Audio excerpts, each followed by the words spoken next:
¿Cuáles son los síntomas de Dobrina Kristeva? Primera parte.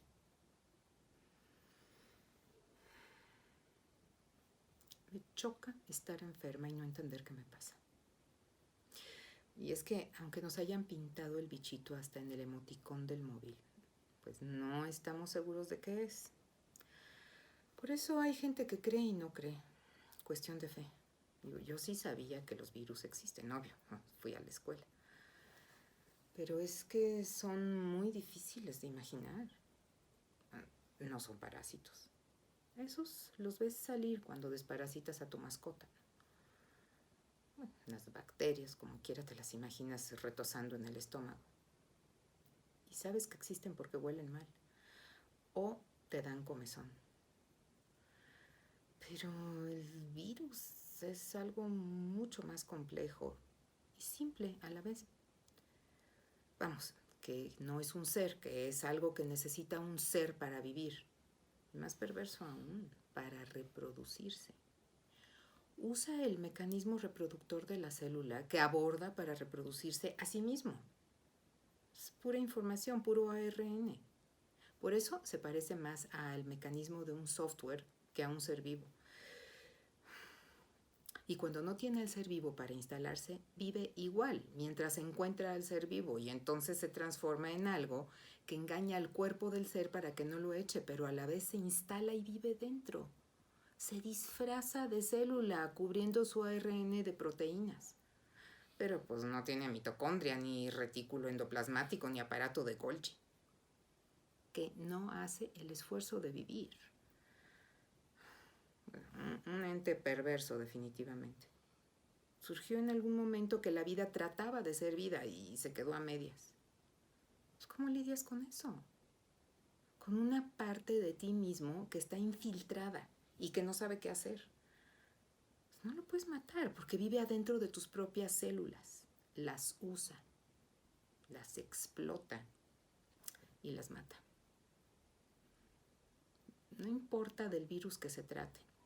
Al principio no hay síntomas. Luego aparecen algunos de manera inconexa. Entonces empieza el viacrucis. Estoy segura que algo está mal. Pero los síntomas no se ajustan a ninguna de las enfermedades cotidianas.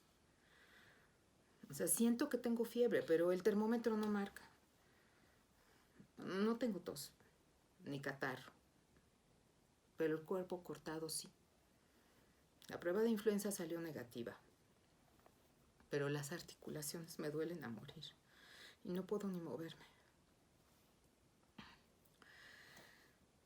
La enfermedad supone una manera, pues, de autocompadecerse, ¿no? La gripa, por ejemplo. Pues es como si lloraras, pero sin culpa. Y la gente te compadece, sin interrogatorios. Puedes quedarte en casa, en cama. Y puedes hacer la voz ronca, lastimosa. Si tienes diarrea, es mucho más molesto. En mi caso, el beneficio es que puedo comer pan y mermelada, un placer doblemente prohibido. Bueno, es más humillante que tener gripa, eso sí. Y nadie quiere oír los detalles, y menos aún si estás en la mesa. También la diarrea tiene su parte filosófica. Hay algo que nos ha hecho daño, que no podemos digerir y que tenemos una imperante necesidad de expulsar. Bueno, con cada una de estas cosas, bueno, sabemos qué cara poner, qué comer, cómo comportarnos, casi qué medicamentos tomar y cuántos días podemos faltar al trabajo. Pero ¿qué pasa cuando todo es un misterio? No sabemos qué hacer.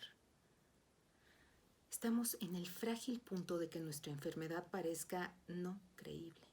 Un escenario atroz. Ser acusados de hipocondria. O de huevones.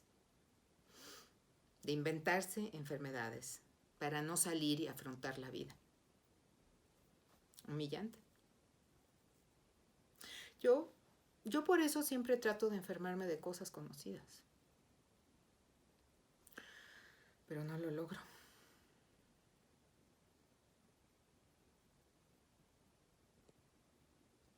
¿Cuáles son los síntomas? De Dobrina Kristeva. Segunda parte. Ahora que todo tiene una connotación mística y esotérica, no logro desentrañar qué es lo que el universo está tratando de decirme con esta enfermedad. ¿Cuál es el aspecto de mi vida que ha sido abandonado? ¿Cuál exacerbado? ¿Qué es lo que estoy callando? ¿Cuál es la batalla que debería pelear y no lo estoy haciendo? Este cuestionamiento es inútil y angustiante, porque es poco lo que uno puede hacer echada en la cama con la cabeza como calamardo. Cuando se está enfermo, lo único que debería preocupar es curarse, pero no. Hay que lidiar con el insomnio, cuestionándome por qué la desgracia de la enfermedad ha caído sobre mí y cómo afrontar decorosamente los compromisos del día siguiente. Esta falta de diálogo con mi cuerpo, vamos, que me habla en un idioma que no entiendo, me ha hecho más ligera, ya que no puedo pelear con un monstruo sin rostro. No soy la única que se inquieta e inconforma frente al misterio. A los médicos tampoco les gusta salir de la rutina, como son especialistas, pues se desesperan si llegas a su consultorio sin los síntomas claros y precisos. Es de familia. Mi padre estaba enfermo de cáncer de pulmón. Como muchos saben, el peligro de ese cáncer, además de no dejarte respirar, es que ramifica en el cerebro. Nadie sabía qué tenía. Recibí una llamada a 10,000 kilómetros de distancia un 24 de diciembre. Al día siguiente, tuve que recorrer esa distancia físicamente y empezar un viacrucis para investigar de qué estaba enfermo mi padre. Lo encontré en una habitación del hospital compartida con pacientes con problemas ortopédicos. Tenían la ventana abierta a menos 15 grados para poder fumar. El diagnóstico de mi padre era cirrosis. Me senté con la doctora encargada del pabellón. Una persona que sueño que me encuentro y que ahorco con sus propias tripas. Trataba de convencerme que mi papá era alcohólico y que yo me resistía a aceptarlo por el amor que seguramente le tenía. Que la negación era muy común en los familiares. Le aclaré que mi padre no tomaba en exceso, ni muy seguido. Que tenía el hígado débil porque en su juventud le habían diagnosticado erróneamente tuberculosis y le habían dado un medicamento que le afectó el hígado de por vida. Eso era todo. En ese momento fue cuando la doctora me dio su discurso sobre la aceptación. Mi padre, excluido de dicha conversación, se mostraba algo perdido, a veces incoherente. Logré contactar con un neurólogo, en realidad especializado en derrames cerebrales, y que en un acto de generosidad infinita y desconocida para médicos de corbatas francesas y plumas alemanas, accedió a internar a mi padre en el pabellón a su cargo en el Hospital de Neurología. Después de algunos estudios, me comunicó que mi padre tenía ramificaciones en el lóbulo frontal, producto de un tumor primario que tenía en los pulmones, y que hasta este momento nadie había visto, ni diagnosticado, ni sospechado. Las ramificaciones en el cerebro no se podían operar sin correr infinitos y graves riesgos. Su opinión era que no valía la pena. Así es la vida. Pende de esas opiniones. A 10,000 kilómetros de distancia, los médicos no te hablan en diminutivo, pero igual que aquí te tratan como si fueras imbécil. Llegan con una enorme sonrisa en la mañana preguntando cómo se siente el enfermito. Mi padre intenta ponerse a la altura de la situación tratando de tapar sus partes privadas con la bata enroscada que lleva encima y con la ligera sábana que apenas lo cubre. ¿Por qué no trae calzoncillos?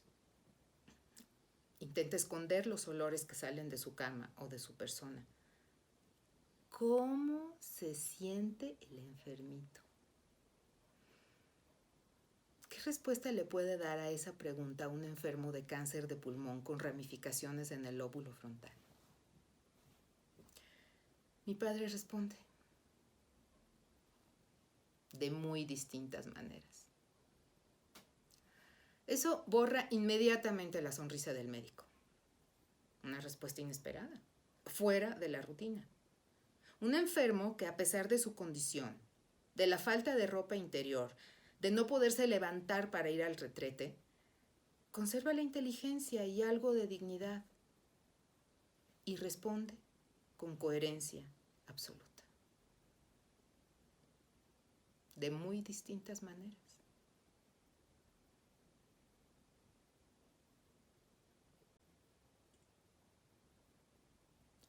¿Cuáles son los síntomas? De Dobrina Kristeva. Tercera parte. A diferencia de mi padre, yo sobreviví, pero pasé días doblada con un dolor abdominal inexplicable, sin fiebre, ni diarrea, ni vómito. Solo no me podía incorporar. Después de 3 días de tés y chochitos homeopáticos sin resultado, mi marido decidió que era hora de ir al hospital. A punto de entrar al quirófano, decidieron que tenía apendicitis. Ninguno de los síntomas que conocen, ningún dolor lateral. Podría haber hecho un gran Batman con la pierna derecha. Nada de fiebre, solo el dolor. Por más que cuestionaba al director médico de un hospital que tiene las 3 primeras letras del alfabeto, insistía en decirme que en su amplia experiencia lo que me pasaba debía ser apendicitis, a pesar de que no tuviera ninguno de los síntomas. Le creí, pero insistí en que había algo más. Estaba aterrada y embarazada de gemelos.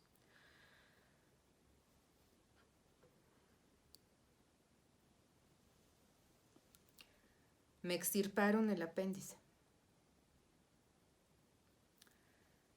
El dolor no desapareció. Me lo llevé a mi casa junto con mis 2 bebés en el vientre. Los médicos me aseguraban que el dolor era la secuela de la cirugía y que eventualmente desaparecería. Pero no desapareció. Sabía exactamente en qué punto de la entraña se encontraba a pesar de la cirugía. A los 10 días mi marido, que no es nada esotérico, me volvió a llevar a urgencias. Me volvieron a operar. Tenía un enorme absceso en algún lugar del intestino. Había reventado y tuvieron que levantarme y, lavarme los intestinos y el vientre. Nadie dio explicaciones o disculpa alguna. Bueno, ya no digamos una garantía quirúrgica. Si cada cuerpo reacciona diferente, ¿por qué nos tratan a todos igual? Por eso me gusta saber de qué estoy enferma. ¿A qué me enfrento? ¿Cómo me planteo mis síntomas? ¿Y cómo se los voy a plantear a los médicos? Porque si dejo las cosas en sus manos, en mi futuro cercano habrá antibióticos, hormonas o quirófano. Y lo terrible es que nada de eso garantiza la salud. Solo es una hipótesis. Y mientras estés medicado, al doctor no le da ninguna curiosidad llegar al fondo del problema. Es un trabajo más burocrático que científico. Las respuestas del paciente no pueden salirse del esquema. La mierda tiene que tener una consistencia y color específico. Si le dices que hiciste azul, lo descartan inmediatamente y deciden que estás mal de la vista. 9 días en el hospital de las 3 primeras letras del alfabeto. Dieta de líquidos. Le viene incluyendo caldo desgrasado y gelatina. Embarazada de gemelos. No quiero ser la víctima. Solo quiero saber lo que me pasa. porque no confío en la inexacta ciencia médica. Algún día en el futuro nos verán como nosotros vemos a los barberos que insistían en sacar la piedra filosofal del cráneo de la pobre gente que les respondía que se sentía de muy distintas maneras. Esta disección de nuestros órganos, emociones y cerebro solo lleva a minimizar el fenómeno global. La enfermedad es un desorden personal que no se ajusta a esquemas. Sueño con que los análisis salgan positivos. Así, al menos hambre es lo que tengo. ¿Y cómo tomarlo? Porque lo demás es una fantasía tortuosa, insoportable y afiebrada que me hace sentir de muy distintas maneras.